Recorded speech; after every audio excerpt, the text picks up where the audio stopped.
wartawan BPSS Sekolah Kebangsaan Bandar Baharu Kemaman, Terengganu. Hari ini, 25 Jun 2026, saya berada di Padang SMK Sultan Ismail.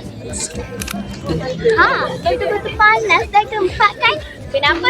Kerana hari ini sedang berlangsungnya majlis penutup MSSB daerah Kemaman. Keep it up and don't give up. We're the best, so let's not stop. We can make it to the top.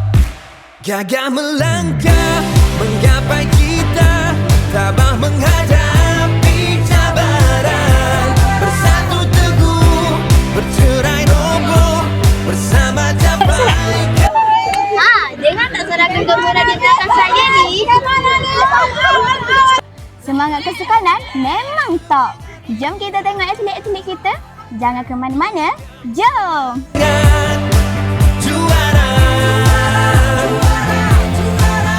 bersama mengharungi teguh berdiri, segala cabaran menanti.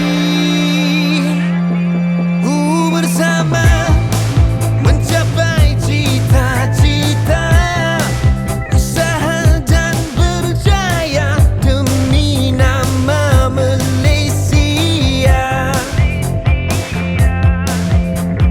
Keep it up and don't give up. We're the best, so let's not stop. We can make it to the top.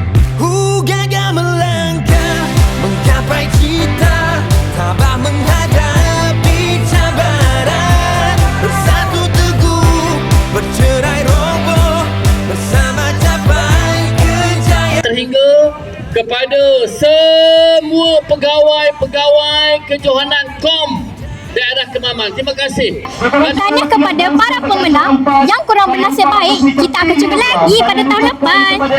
Ia sahaja daripada kami. Saya Diana dan saya Sarah. Bersama kru kamera yang bertugas, mohon undur diri.